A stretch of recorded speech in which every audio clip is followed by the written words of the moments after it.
Thank you, Mr. Chairman, and thank you to all of the witnesses who are going to be testifying today on conflict and religious persecution in Nigeria. I'm very much looking forward to the conversation we'll have with Ambassador Pratt and Deputy Assistant Secretary McGee, as this committee is long overdue to hold a hearing with Trump administration officials. The African continent continues to be both increasingly important and increasingly overlooked. The continent is the youngest in the world, and in Nigeria alone, 70% of the population is under 35, and 40% is under 15. So it represents the future generations who will continue to lead and solve the world's problems. Nigeria has a unique position as a bellwether, as Africa's largest economy, most populous nation, and a significant actor in the region and on the world stage. And meanwhile, Nigeria is facing its own challenges, like rising insecurity, shrinking freedom of expression, and a struggling economy. So let's talk about the very real conflict and violence happening in Nigeria. Nigeria is facing multiple different security challenges in various parts of the country, including violent extremist groups in the northeast, criminal banditry in the northwest, and across the country, farmer-herder conflict in the Middle Belt, and other intercommunal violence in central and northern regions. Several factors are driving these conflicts. Yes, ethnicity and religion play a role in some cases, but other dynamics like poor governance, resource competition, climate change, and population pressures are important drivers that need to be addressed. I appreciate the chairman's passion on this and his long work on Nigeria. I think it's a distortion to say that what we're trying to say is that there's nothing to see here. In fact, there is something to see here. There is very real conflict and violence that we need to address. I've been working on addressing conflict in Nigeria since 2013, 2014, when I was part of the counter Boko Haram strategy at the State Department. The violence impacting both Christian and Muslim communities is real, and the Nigerian government can and should do more to address it. I was horrified to learn of the killing of 2 people and the kidnapping of the pastor and a worshiper at a church in Kwara State. And this came only a few days after, as the chairman mentioned, criminal bandits kidnapped 25 girls in Kebbi State. But it is counterproductive to adopt oversimplistic narratives about the multiple complex overlapping security challenges and violence across the country. The victims in the Kebbi State kidnapping were all Muslim girls. So violence affects everyone, and false narratives perpetuate harmful stereotypes and motivate tensions and violence based on religious identity. Distorting what's happening into a solely religious narrative erases the real drivers of violence and makes it harder to implement effective solutions. And it can fuel violence against the very groups the Trump administration claims it wants to protect. That's why I'm alarmed by President Trump's rhetoric about this violence and threats to go into Nigeria, guns a-blazing, and to wipe out terrorists.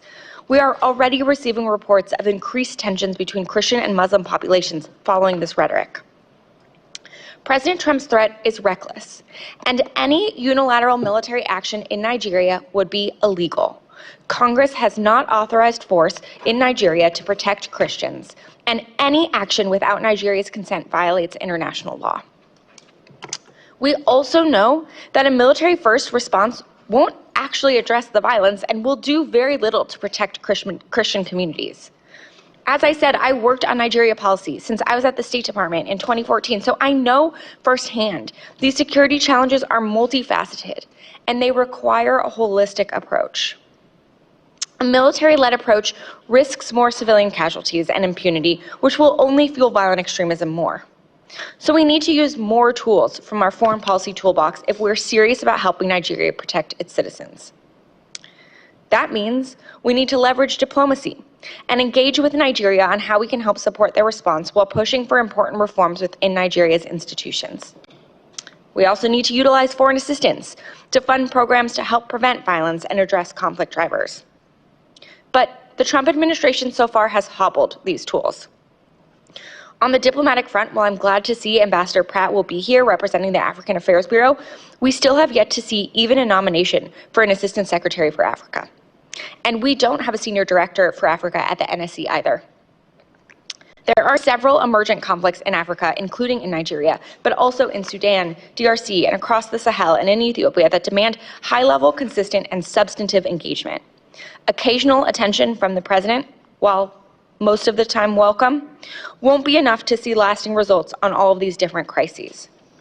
And on the development front, President Trump's dismantling of USAID and cuts of hundreds of millions of dollars worth foreign assistance in Nigeria is worsening the violence. For years, the United States has supported Nigerian institutions, civil society, faith-based leaders, and researchers to address the conflict, violence, and religious freedom challenges. These programs proactively prevented and directly addressed the violence this administration is now concerned about. For example, a recent article in DevX highlighted a program that Secretary Rubio terminated, which has left a void in communities that suffer violence. Mr. Chairman, I ask unanimous consent to submit for the record a DevX article titled "The Cuts That Bleed: What Happens When Peace Programs Go Dark." Thank you. This article focuses on a former program implemented by Search for Common Ground, a peace-building organization that provided critical early warning in communities in Yelwata, a region in Nigeria's Middle Belt, where conflict and violence have erupted between Muslim herders and Christian farmers. This early warning program was responsible for fewer violent incidences before Secretary Rubio terminated it. In June, this same community was left in a lurch without this extra early warning support when an attack happened in Makurdi. Nearly 200 people were killed, hundreds burned alive in their homes and market stalls torched, and almost 4,000 people fled. And this is just one example where the United States has abandoned communities with no explanation. I have another article, this time from the LA Times by former USAID Foreign Service Officer Daniel Morris, that details another program that was helping prevent violence, but was discontinued. Mr. Chairman, I ask unanimous consent to submit for the record an LA Times article titled "Trump Cuts Nigeria's Aid Back in March, Now He Wonders Why It's So Violent." Thank you. This article discusses a program called the Community Initiatives to Promote Peace that operated in northern Nigeria. It trained community elders, including religious and tribal leaders, in conflict resolution, and the results were impressive.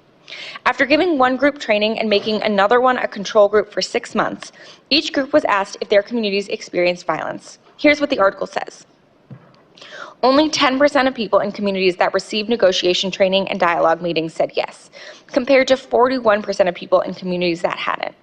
The Nigerians in the treatment group reported feeling more secure, more likely to walk around their communities, and less likely to avoid certain areas than those in the control group. We don't always see these kinds of results. So the fact that we were and the administration eliminated this program is incredibly short-sighted and counterproductive given their apparent interest in this issue.